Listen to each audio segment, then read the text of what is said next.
Hello everyone, and welcome to another game of World of Warships. Today's replay is from Admiral Kutuzov, and he's in the Lenin, a tier 8 Russian battleship.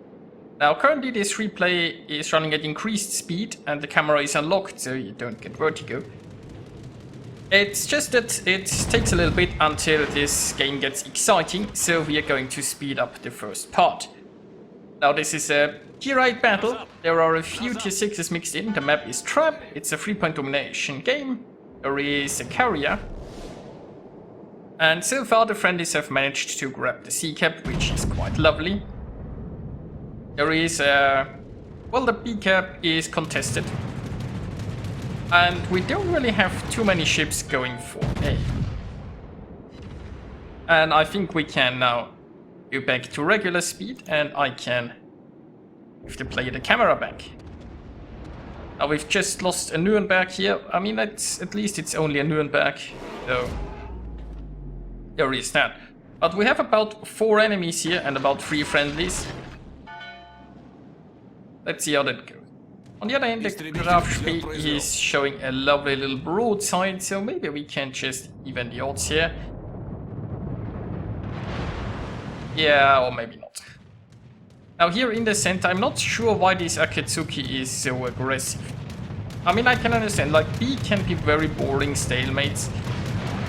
You have a destroyer on each side of the island, and obviously you don't want to push around because it's an unnecessary risk to take and there really isn't much to do.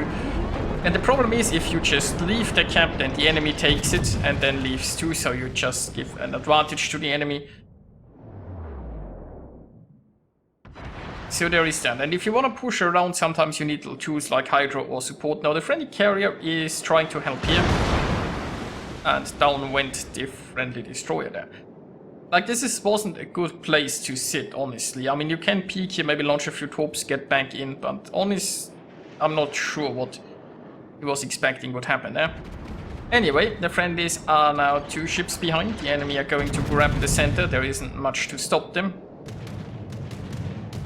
And Admiral Kutuzov is just slowly creeping forward here and still trying to sink this Graf Spee, who seems to be very resistant to sinking. Now we have a Tirpitz here, which isn't good. Now Tirpitz, great brawler, Tirpitz has torpedoes, so if he is pushing too far in, then this Tirpitz will come around and it will end badly. The enemy carrier also has taken interest here, so we'll see how this ends. Meanwhile, maybe at some point they can actually sink the... I think the Graf... is he reversing? I'm not entirely certain. But shells are out, carrier is being annoying again, and yeah, I think he was reversing.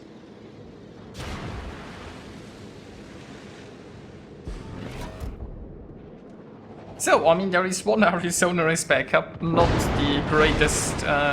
I mean, it's just a tier 6, but I mean, it will help. Then we have a friendly Atago who is trying to stay in the back and probably set some things on fire. Now, the biggest advantage right now is that the enemy Tirpitz isn't actually doing anything, right? If I were this Tirpitz, I would probably be trying to push around here. I mean, the Tirpitz is the better brawler compared to the Lenin with the torps in the secondaries. So if the Tirpitz just made an aggressive move with that island, get in close, get torps off, it would probably be the end of our Lenin here. Meanwhile, the Graf Spee is still floating. Tier 6 cruiser. It's Tier 8 battleship. And oh, the Tirpitz was whittled down a lot, it looks like. Was that like a friendly carrier coming in? And you see, this Tirpitz just got farmed behind there. I think by, like, nobody else should have had shots. The last time I thought we saw the Tirpitz, it was pretty healthy still.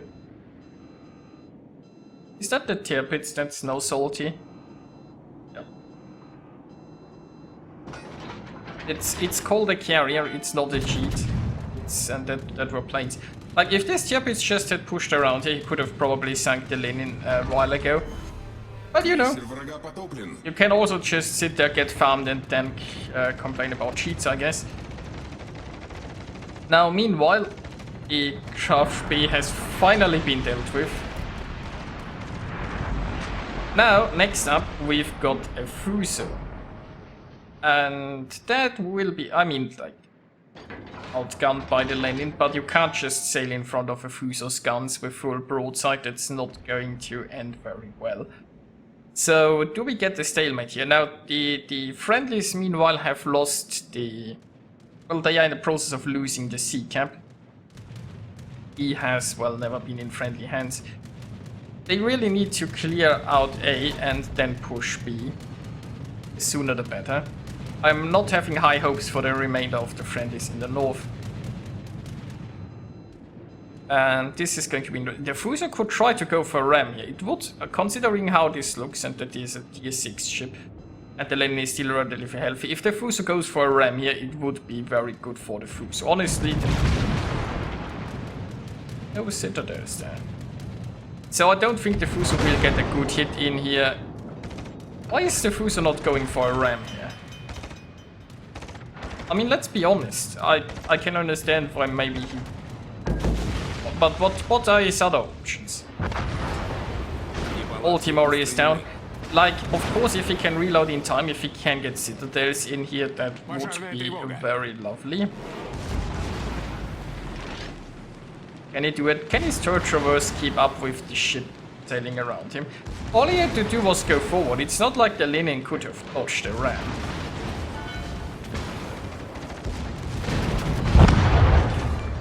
And, well, there you go. So...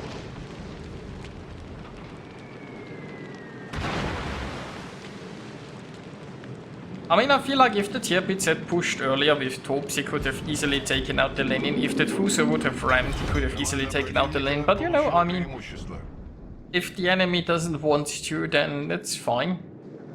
Now the friendlies can get the A cap, and it's still looking rather desperate, isn't it? And it looks like Admiral Kutuzov he's accelerating again. That might have been a miscalculation.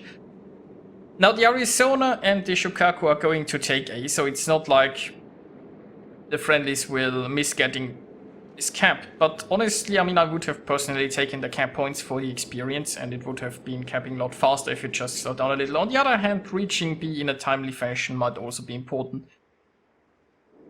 And I don't think that controlling the caps will... Like, the friendlies aren't going to win this on points.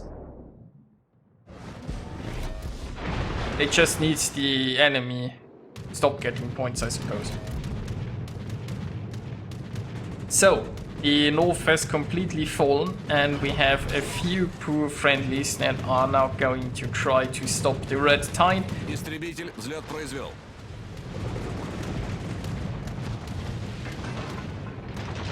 Now the enemy team has 2 Massachusetts and the Vladivostok left. That's an awful lot of battleship firepower, and especially they are all pretty decent close up. I mean, you really don't want to be in the secondary range of 2 Massachusetts. Like, if the 3 battleships push, that's going to be really hard to stop, unless they all just say broadside, I guess. Now we have the Atago moving in here, trying possibly a sneaky flanking maneuver, but also possibly just sailing for broadside. Meanwhile, speaking of broadside, there is a Budyoni. If we can get rid of that cruiser, that would be a great start. And that was disappointing. But the carrier took care of the Atago. Now that's something, but we have the battleship problem approaching, because battleships, there is also still a Harakaze, so potential for Torps. The Atago might be able to, well, I mean, the Atago doesn't have the tools to spot the Harakaze, so that would need the carrier. Looks like the carrier might be trying to help with the battleships. Finally, the Budyoni is down. Now, I mean, there is the... How healthy is the Arizona? Is still reasonably healthy, but it's an Arizona. It's a tier 6 battleship. And those are 3 tier 8 battleships coming. So while the Arizona will most certainly try to help, it's... this is going to be tricky. Now, so far... No, oh, wait, is that Massachusetts going broadside? Now, there might be an opportunity there. Why would he go broadside? Well, I guess he's still somewhat angry. Now we've got the last heal going. The enemy carrier is also trying to get some shots in. Friendly carrier has deployed some fighters to help out. But now we are inside the secondaries of to Massachusetts. And it's not the place you wanna be. But it's not like there is much of a choice now, is there? Now this Massachusetts might be a little bit too... I'm still hoping one of the enemies will just go broadside, because I feel like that's really needed. Now if Vladivostok is pushing in here, which means that he is trying to create a crossfire with his fellow battleships there. I mean, at this point that Lenin is really rather screwed. But I think like the one Massachusetts is maybe getting a little bit too confident with his angling there. So the last damage con is also used. Okay, so got troops incoming, shells out on the Massachusetts, and that was a very lovely hit. The special talent activates, we've got a little bit more healing, the Massachusetts is down. He's on very low health. But maybe he can ram the other Massachusetts. He's going for a ram. He's trying to get his guns on the Vladivostok. Can he citadel the Vladivostok? Oh, this is going to be close. He has to turn to ram the Massachusetts. He got some citadel. Oh, and he managed to ram. So unfortunately, he couldn't devastating strike the Vladivostok. Like he had to turn his ship to ram. You can see. It was a close call that he even missed, that he even hit the Massachusetts. But you know, now there is a chance here. The Vladivostok, you know, let's speed it up a little bit. The Vladivostok seems to be burning and on fire. And that's very promising. The carrier is going for Vladivostok. Vladivostok doesn't seem to have a damage count already, and down he goes. And that just leaves the enemy with their carrier. Now the enemy still has the points lead. It's 4 minutes left. If the carrier can... I mean, it's a Zeppelin, right? He has good secondaries. If he can sink the Aetam, the enemy team might... Then again, the carrier is getting low. There is some chance for the enemies, maybe. Those troops are going to seal the game. And here we are with the results. Admiral Kutuzov earned himself 2,576 base experience, and it looks like his entire division did pretty well here. And they had to do a lot of work. Admiral Kutuzov earned himself the Confederate Devastating Strike and a high caliber, scoring about 190,000 points of damage. Not quite a Kraken, but almost. And yeah, I hope you guys enjoyed watching this, and I'll see you guys next time.